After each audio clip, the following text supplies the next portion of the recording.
Okay, so on this side, we are going to sketch vectors from the information given. We have vector A, 20 feet per second at a bearing of 0, 30 degrees. All right, so first we're going to put, we need x-axis, y-axis, right? Since this is 0, 30 degrees, I know it's happening between 0 and 90. So what I'm graphing is going to be towards the top, so I'm going to put the x-axis kind of down like right here, and then make it this way. This part doesn't have to be super exact, but I still lined it up to get 90 degrees, like that, okay? I would normally be doing this in a pencil, by the way. I'm doing this in pen so you guys can see, and when I do this in pencil on the screen, it doesn't really show up. Definitely recommend doing this in pencil.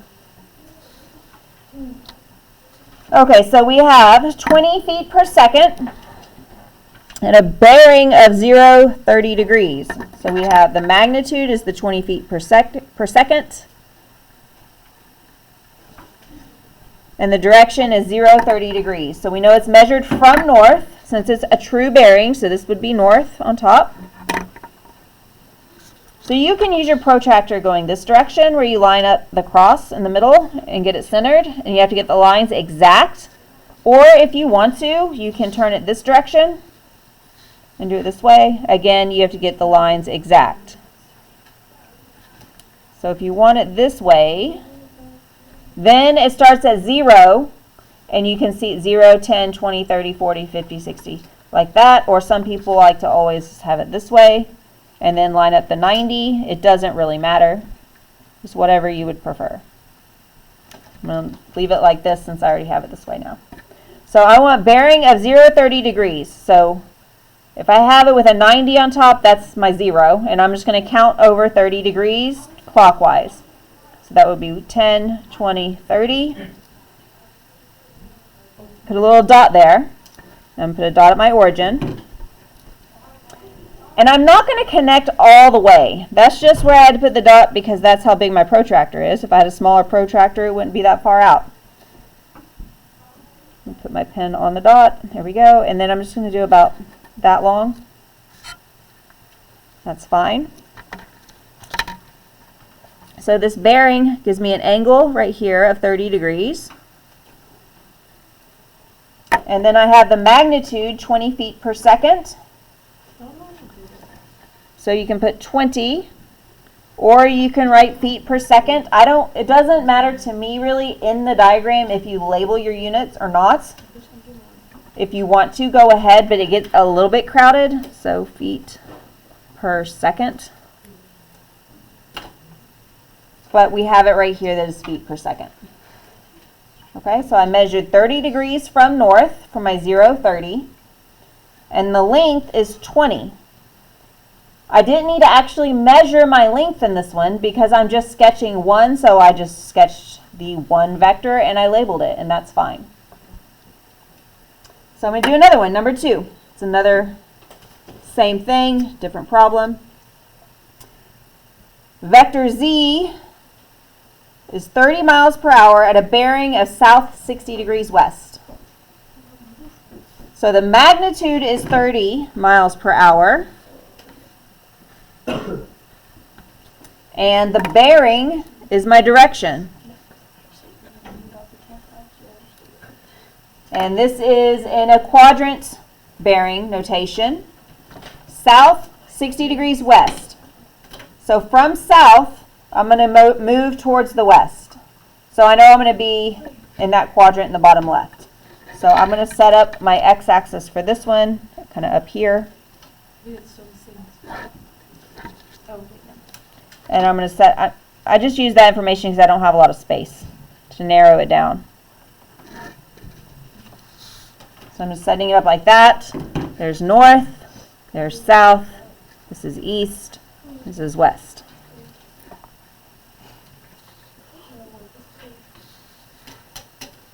So the bearing is south 60 degrees west. So from south, I need to go 60 degrees towards the west. Okay, so this time I'm going to use it this way, just to show you the two different ways you can use the protractor. You do have to make sure these lines are lined up as perfect as you can get them.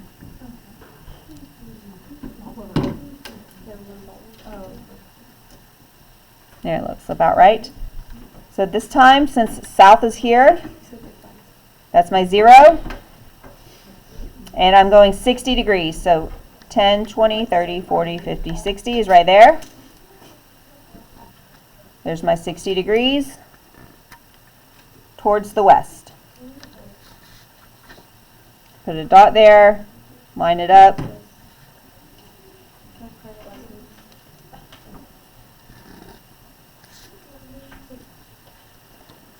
So I know that this is 60 degrees because I measured it from the south.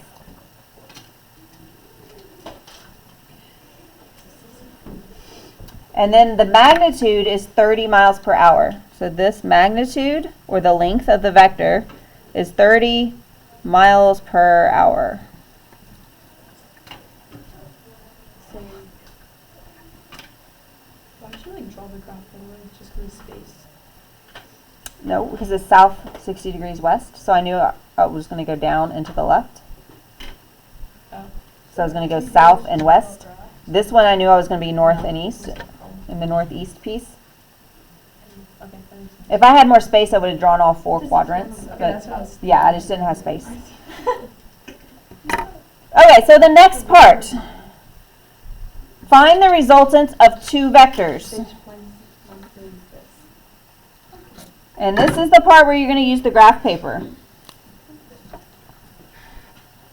And this is finding the resultant of 2 vectors. So that means we're going to add 2 vectors together and find the result. So here's the problem.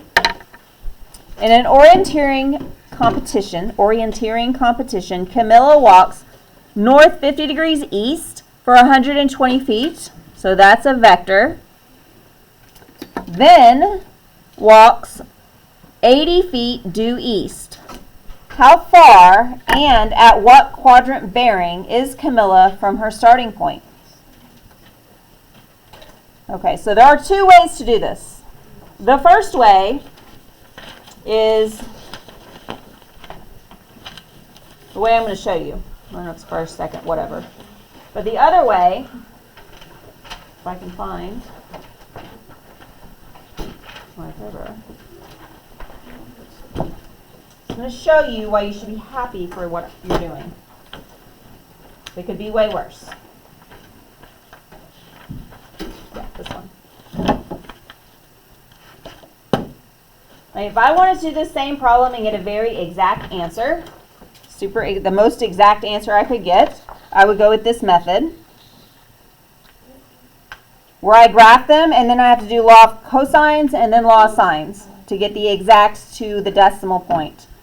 I'm not making you do it that way.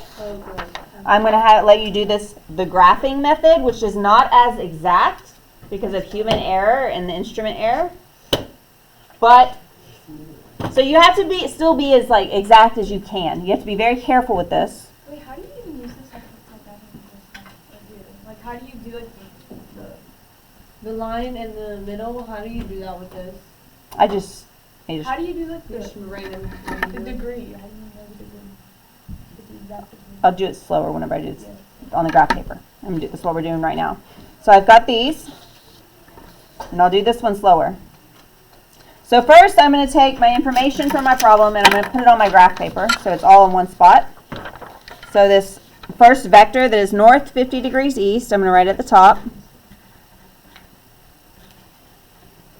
for 120 feet.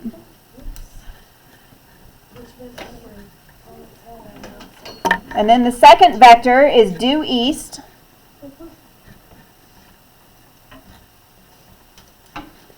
for 80 feet.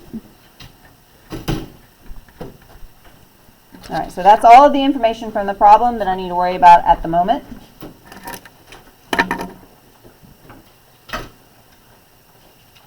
So I'm going to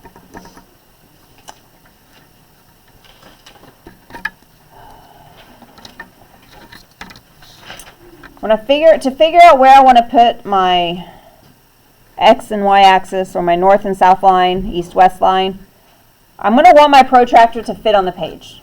because on the last examples I didn't have space and it made it a mess. So it looks like if I put it right here, that'll be fine.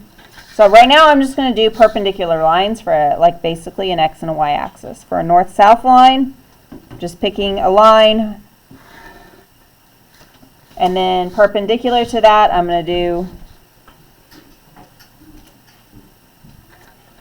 a east-west line. As straight as possible.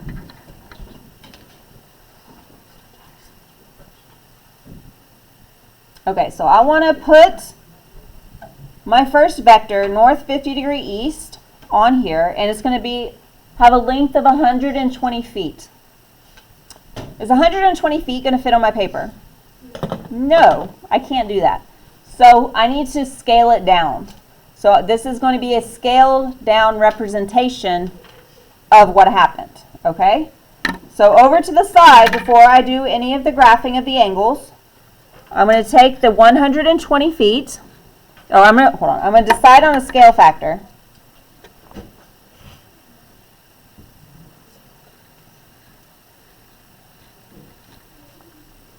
My scale. The book did the example with 50 at doing a scale factor of 1 to 50. So 1 centimeter for every 50 feet. But if my numbers are 120 and 80, dividing by 50 doesn't make a lot of sense. Why would I choose that? Whenever you get to choose the scale that you use, if I made this 40 instead of 50, my numbers divide nice and easy and I don't have decimals. So instead of doing it by 50, I'm going to make my scale 1 to 40. So you have to note your scale, 1 to 40. So that's talking about 1 centimeter represents every 40 feet. So I have to take my feet and apply the scale factor. So I'm going to take 120 feet and divide it by 40. And that gives me 3 centimeters. So the length of that vector, once I get the angle, I'm going to measure it to be 3 centimeters.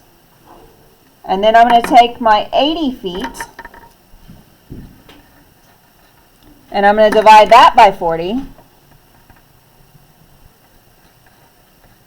And that's going to give me 2 centimeters.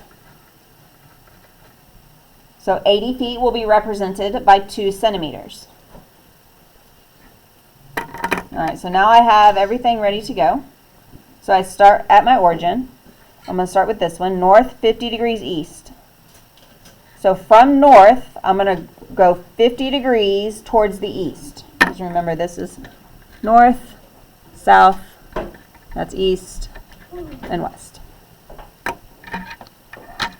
So I'm going to use my protractor. I'm going to go ahead and use it this direction because here on the outside numbers, it says a 0, 10, 20, 30, 40, 50, 60, 70, 80, 90.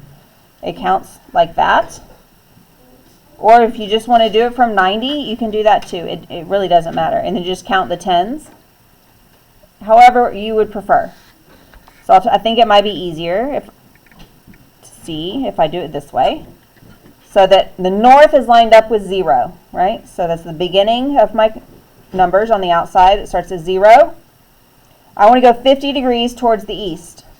So I come over here to 50. This line is the same as this line. I'm going to put a dot there and put a dot here too, just to see if it helps. Make sure everything matches up perfectly on the lines. The cross in the middle matches up. Over here on the 90 matches up. The top matches up. And as far down as you can see matches up. And that's from the origin. Alright, so from the origin, I have 2 dots there. Just 2 dots are better than 1 when you're trying to line it up. I could do this and make a straight line, but I don't really want the whole straight line, right? I want my line to be 3 centimeters. Well, this is inches on the outside right here. So I don't want to use this part. That's inches. Centimeters are here on the inside. So I'm going to take right here where my centimeter ruler is. That line is 0 centimeters. And be careful because that is not the corner. There's a little space between the corner and where the 0 line starts. So line up the 0 line at your origin, and then match it up with my dots, and then make sure the left side's good again, and then make sure everything's in line. So my 0 line is matched with my origin. It's slightly over from the corner. Don't put the corner on it. And then there's this, and I want this to be a length of 3 centimeters. So there's the 3, exactly at 3, not 2.9, not 3.1, but exactly at 3, I'm going to put a dot. Okay, and then from that dot, go back to the origin. So that's my vector. I'm going to put an arrow that points to that dot. I'm leaving the dot on the outside because that's my super precise dot. Just like that. Okay?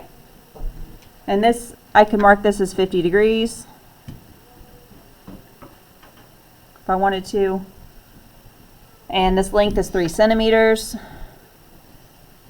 Just to remind me later if I needed that information. All right, so Camilla walked from the starting point that way. Then she turned and went due east for 80 feet, or 2 centimeters. Due east is a horizontal line, directly towards the east, for 2 centimeters. So I don't need to do the angle measure on this one because I know it's a horizontal line. I just need to line up and make sure this is straight. Like right now I'm not straight. This side's a little lower than that side. Then you pull it down the tiniest bit. Make sure my 0 centimeters is matching my dot, not the arrow. Go over 2 centimeters and put a dot.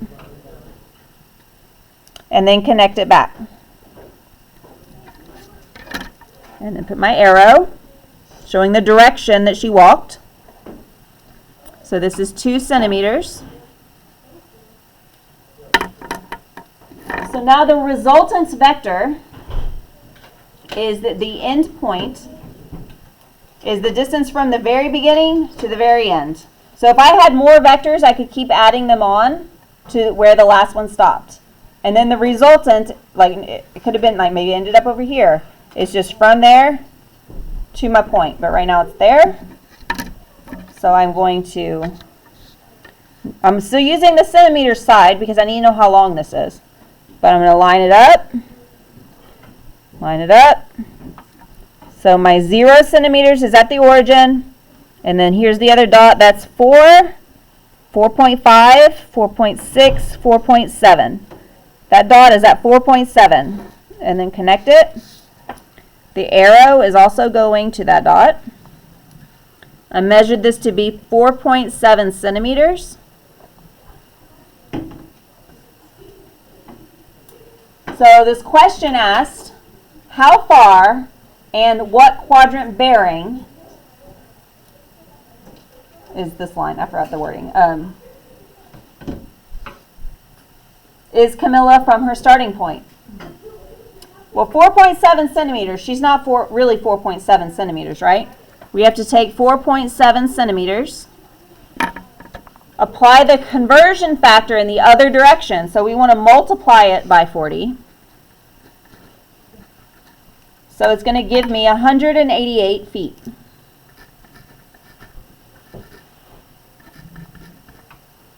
So we know it has a magnitude of 188 feet, but we still need the quadrant bearing,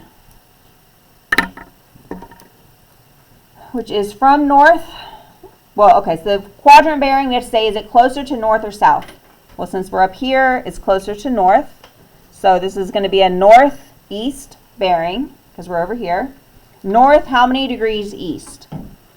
So if I try to measure this gray line from the north, my gray line doesn't reach where my angle is, right? Like I can't measure that. So I need to extend that line before I can measure it.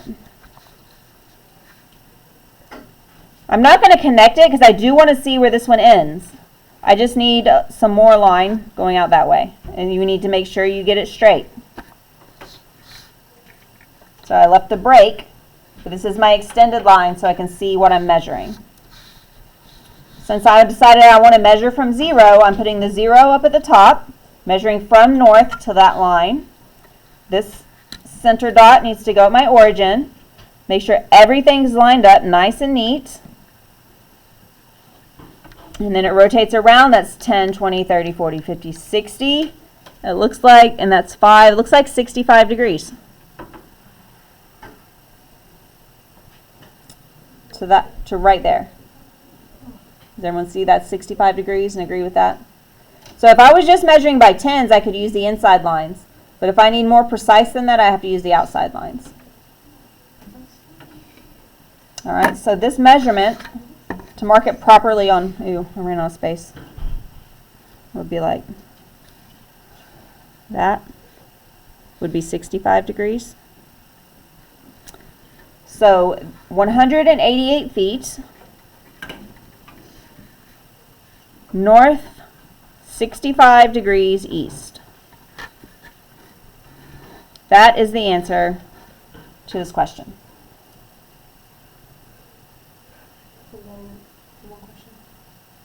Could have done law cosines and law sines. Just saying.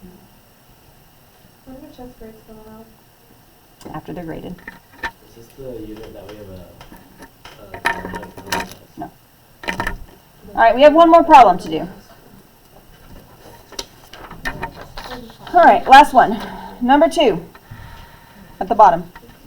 2 and 3 are really the same, so 2 is just kind of an extra problem on there. I mean, 3 is like just an extra one.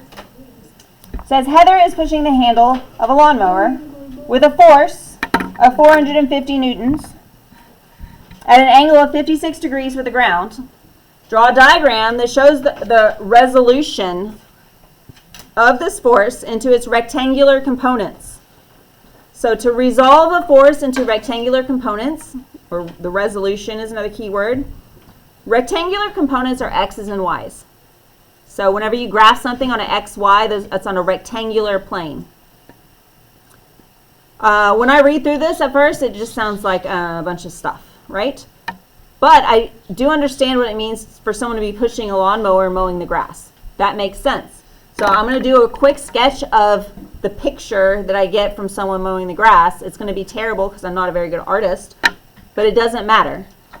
So I have a person, and she's on the ground, right, because there's grass. And there's a lawnmower, and the lawnmower has some wheels. There's this little motor thing in the middle, and it has like a bar that you push. So there's her hands. And she's probably not very happy because she's mowing the grass. You got long grass here. Okay, so there's my picture. It's not a scientific sketch at all. It's just a picture of what's happening. But now that I've done this, now I can read it again. She's pushing the handle of a lawnmower with a force of 450 newtons. Well, I know she's pushing it here, and this handle is going towards the ground like that, right? So that's the force of 450 newtons. There's an angle of 56 degrees with the ground. Well, since I drew a picture, I know where the ground is. The ground is down here. And if the angle is with the ground, it's going to be right there. So now that I've kind of figured out where things belong, I'm going to redraw this better. It looks like this is a triangle. Oh, man. Oh, yes. Wow, Well, that's fast. Time flies when you're paying attention. yeah. All right, I'm going to finish this and you can see it on the video. So that's the 450. I think it's the triple difference. This is the angle with the ground, 56 degrees. I need to go. I'm gonna ask Michelle to go. This is the horizontal component is x, vertical component is y. It's a right triangle trig, super duper easy.